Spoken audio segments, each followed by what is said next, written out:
Seriously, we all knew all the time that Boris Johnson lied to Parliament over the Partygate affair.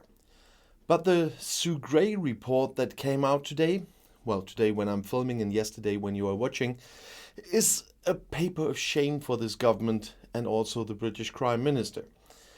Sue Gray firstly said she learned of multiple examples of unacceptable treatment of security and cleaning staff during her Partygate investigation. She wrote, "I found that some staff had witnessed or been subject to behaviors at work which they had felt concerned about, but at times felt unable to raise properly. I was made aware of multiple examples of lack of respect and poor treatment of security and cleaning staff. This was unacceptable."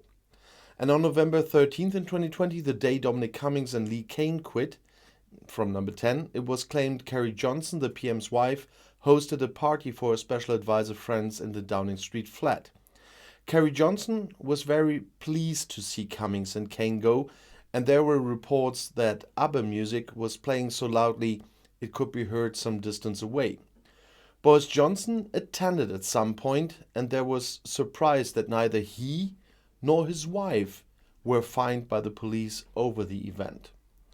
According to the Sunday Times, Carrie Johnson claimed that she and her advisors were holding a strategy meeting.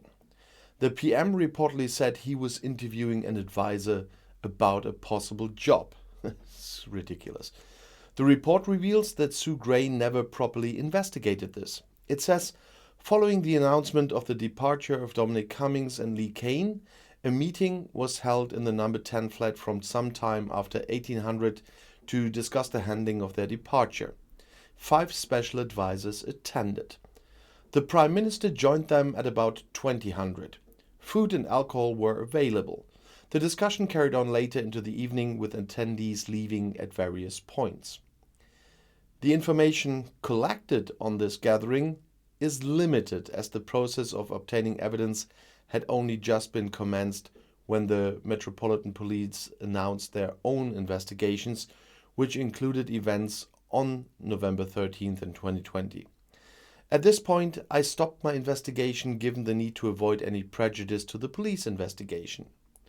Following the Metropolitan Police announcement on May 19th in 2022, I considered whether or not to conduct any further investigation into this event, but concluded it was not appropriate or proportionate to do so, which I personally think, by the way, that is a big joke that she didn't do that. Boris Johnson brought the cheese and wine pictured in a garden gathering on May 15th in 2020 from his flat, Sue Gray's report into Lockdown Busting Party's rules. She wrote that the Prime Minister and advisors had a lengthy meeting in his office following a press conference before moving into the garden. The Prime Minister brought cheese and wine from his flat. The outdoor part of the meeting lasted for 40 minutes to an hour, and they were briefly joined by the Prime Minister's wife, during which time the photograph was taken. Martin Reynolds subsequently returned to the office to continue working, she wrote. The Prime Minister remained in the garden until around 1920. There's a further group of 4 individuals sitting at a table on the terrace. It has not been possible to identify these individuals, but there is no reason to suggest that this was anything other than a further work meeting. She can't identify members of staff? Boris Johnson joined 5 special advisors in a meeting with food and alcohol in his Downing Street flat, as I said, in the night that Dominic Cummings was ousted. And that's also something Sue Gray has found, but not collected enough. She conceded she only collected limited information because she has only been gathering details on it when the Metropolitan Police launched their own investigation. And why did she not return to this? She wrote, following the announcement of the departure of Dominic Cummings and Lee Cain, a meeting was held in the Number 10 flat from sometime after 1800 to discuss the handling of their departure, as I said. And she also knew that 5 other special advisors attended. And she knew that the Prime Minister joined them at around 8 o'clock in the evening. And she knew that there was food and alcohol, as I said, and the discussion carried on later into the evening. And she still said it's not appropriate or proportionate to make further inquiries? I don't believe did we get the full report, or didn't she do her job? And to give you just a most complete picture, here are some of the conclusions from Sue Gray's final report on lockdown busting parties in Boris Johnson's number 10 and also in Whitehall in full. First, the general findings set out in her update on January 31st still stand. Whatever the initial intent, what took place at many of these gatherings and the way in which they developed was not in line with COVID guidance at the time. That's point 2 now. Even allowing for the extraordinary pressures officials and advisors were under, the factual findings of this report illustrate some attitudes and behaviors inconsistent with that guidance. It is also clear from the outcome of the police investigation that the large number of individuals, she says 83, who attended these events breached COVID regulations and therefore COVID guidance. And third, I have already commented in my update on what I found to be failures of leadership and judgment in number 10 and the Cabinet Office.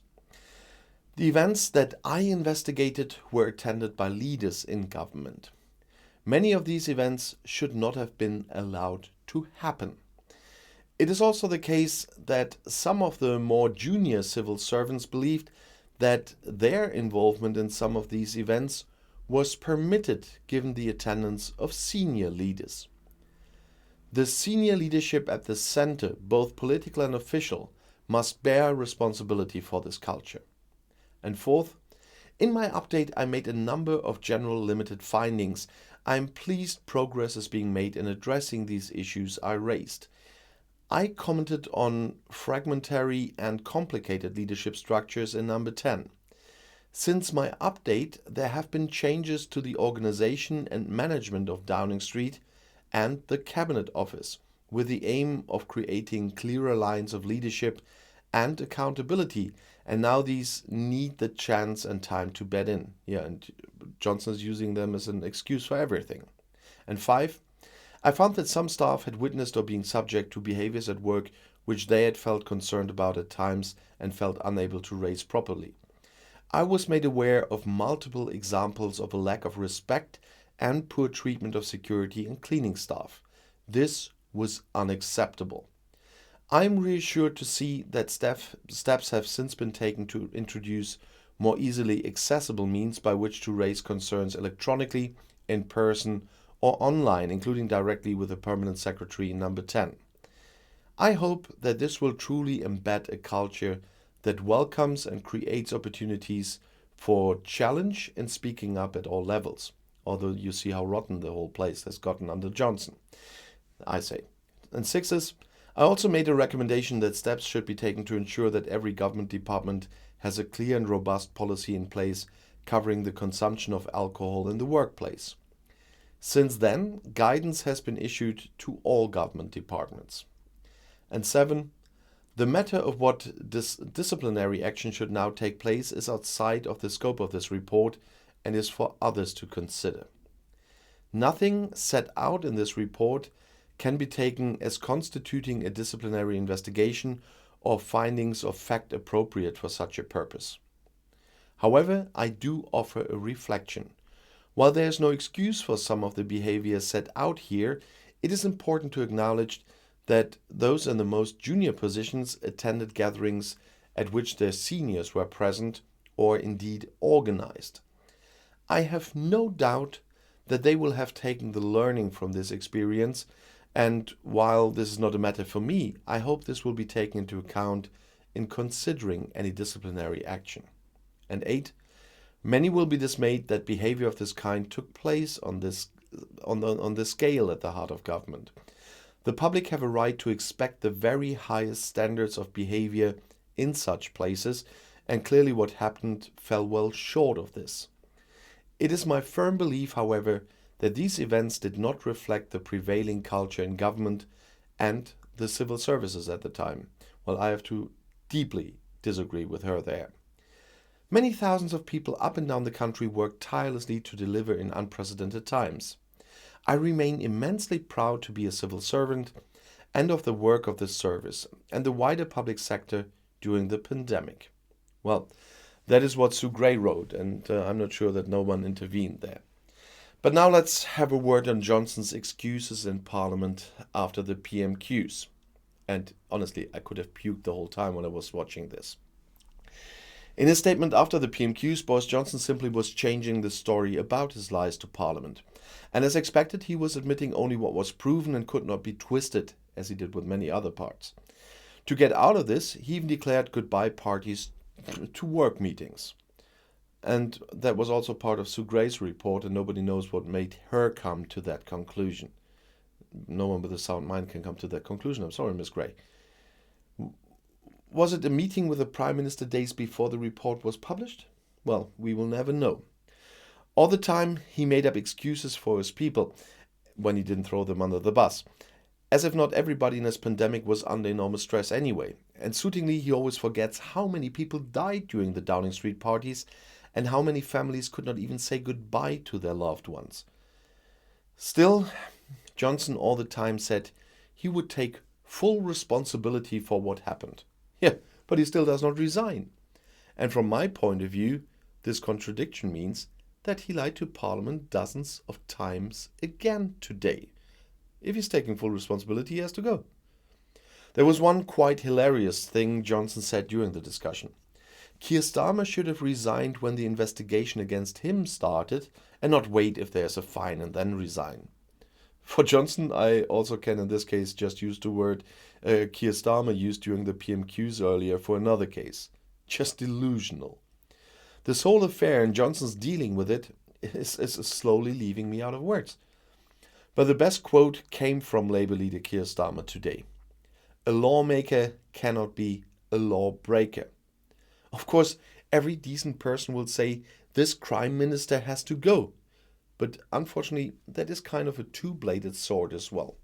Because, honestly, nothing better could happen to the friends of Scottish independence and Irish reunification than this very Boris Johnson, although I'm absolutely horrified for the people in the UK. But if our government here would have behaved like this, and our head of government would reject to resign in this case, millions would be out in the streets right now protesting. But where are the people of the United Kingdom? I'll see you in my next video. Bis gleich.